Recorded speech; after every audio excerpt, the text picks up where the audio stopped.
been linked to asthma, cancer, multiple sclerosis, a whole host of other things, psoriasis. So this high insulin is attacking your body all through stage 2, perhaps 20, 30 years or more. And let's not forget, insulin is called the fat storage hormone. That's what it does. So that gradual, slow but gradual weight gain that you've worried about and worked against through the decade of your 30s, 40s, into your 50s is occurring largely because insulin is at very high levels in your bloodstream, and the insulin is telling your body to take the glucose that comes into your bloodstream and store it as body fat. We'll talk more about that in a few minutes. Stage 3, now we have glucose beginning to rise. Stage 3 is characterized by very high blood insulin now as your pancreas is producing at 100%. Your glucose is starting to rise, so now glucose is beginning to attack your body from the other direction. We have damage to the very small blood vessels, the capillaries in your extremities, which prevents proper nutrition and health into your blood vessels. So we begin to get neuropathy, and the numbness, the tingling begins to set in. And eventually that process worsens into stage 4, when after producing insulin at 100% of capacity for so long, the pancreas begins to break down and we begin to lose insulin production. So stage 4 is characterized by lowering blood insulin levels, which means that a bad blood glucose situation has now gotten worse, and it goes to very high levels, sometimes 300-400 milligrams per deciliter or even higher. Stage 4 is where serious symptoms of diabetes begin to set in. The numbness, loss of vision. We have a compromised liver and kidney function. And that continues to worsen if you do nothing.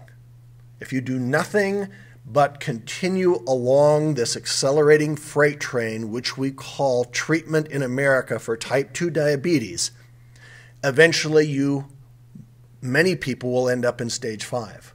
Stage 5 is called pancreatic failure. That's when your pancreas can no longer produce much, if any, insulin, so it's characterized by low blood insulin.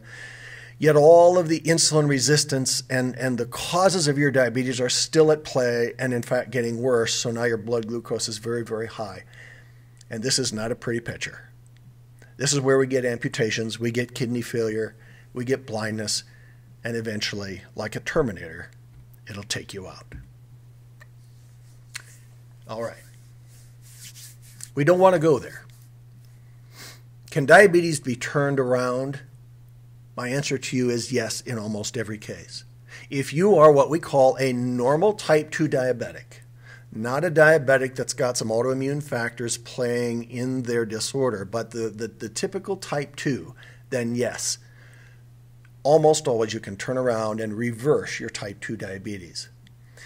Let's talk a little bit about a couple of things before we get into the specifics of how to get that done. Number one, I want to understand insulin. Most people have no idea what this is. They know it's linked somehow, and they know that, gee, if they do nothing and diabetes gets bad enough, they'll have to take insulin injections and all of those terrible things.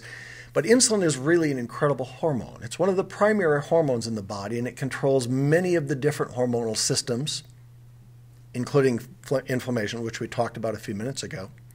Insulin's primary job is to sweep blood glucose out of the bloodstream. Okay?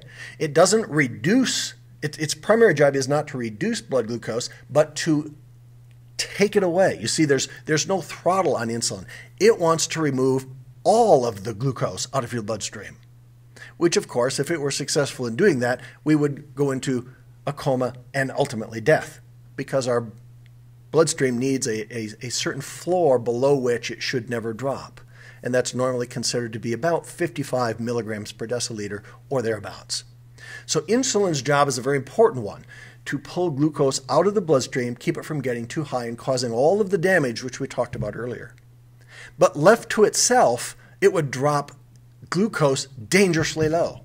We call that hypoglycemia. Well, the body's smart enough in its wonderful design to know that we have to have a mechanism to prevent that. And that's what glucagon is. Glucagon is another hormone. We normally understand it as the opposite of insulin. Glucagon's job, also produced by the pancreas, is to locate new sources of glucose and bring that glucose back into the bloodstream in those periods where we have low blood glucose, like between meals or overnight or other periods where you don't eat. Normally, the glucose is found in the liver, stored as glycogen, a form of glucose. We call it muscle fuel. Glycogen calls on that compound. It converts it back into glucose and is released back into the bloodstream. That's kind of the mechanism behind what's called the dawn phenomenon many times, where you go to bed at a particular reading with your glucometer, and you, after eating nothing all night, of course, you wake up with a higher blood glucose number, and people can't understand that. That's because the glucagon has been acting in your body, and it's pulled this glycogen and other sources of glucose out of your body and dumped it back into your bloodstream, so you actually end up with a higher reading in the morning than you did the night before. The next 2 or 3 slides, we're going to take a more in-depth look at carbohydrates and the saturated fat myth, or largely the fat myth. These are 2 topics that are incredibly important. I've devoted a slide to each of them. Focus on carbohydrates. It astounds me in my discussions with diabetics about the ignorance of diabetes and how their diet affects their diabetes. Primarily, when we talk about diet, we're talking about carbohydrate when we talk about diabetes.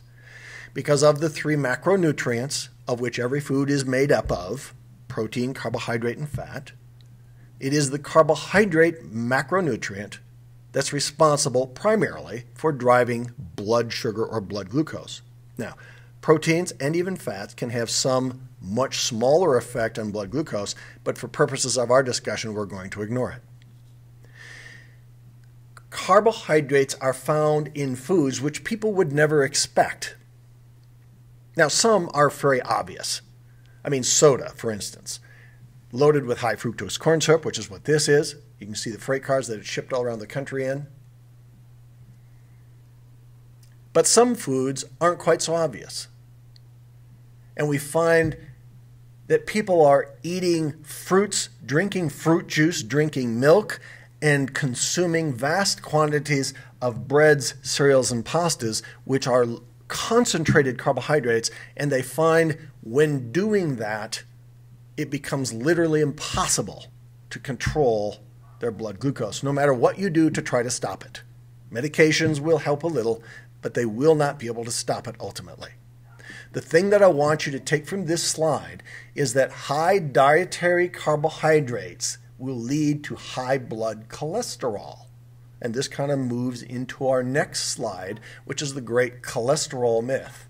You see a diagram, the biological process that occurs when we take glucose, which is up here somewhere in this diagram. There are a few steps in here, and eventually we reach acetyl-CoA, and it moves through a series of changes, ultimately ending in cholesterol. You may find that surprising because most people have been told for the last 40 years that if you eat a lot of cholesterol in your diet, it's going to make your blood cholesterol go up. Well, that's absurd. That's absurd. Because cholesterol in your body is made out of glucose or carbohydrate. And here's the whole sequence laid out for those of you that are curious to know more about it. In short, 70 to 80% of the cholesterol in your body is manufactured. It doesn't come from your diet. It's manufactured by your body, and it's got to be manufactured out of something. What is that something? It's glucose. Glucose, of course, comes from carbohydrate. So I want you to begin to understand that this advice to eat a low-fat diet to combat diabetes is nonsense. It's nonsense. It is not dietary fat that drives blood cholesterol. It is dietary carbohydrate. Dietary carbohydrate also triggers higher levels of insulin production. We talked about that a few slides ago. The fat storage hormone leading then to storing that glucose as body fat. Only 25% of the blood cholesterol comes from dietary cholesterol. So this is we've been given some erroneous information, and we can find out what's behind why this has happened, how this has happened in a couple of books here, which I've listed on this slide. Both of them very good. Another one, Gary Taub's Good Carbohydrates, Bad Carbohydrates, follows the political and the scientific confusion behind this whole cholesterol myth.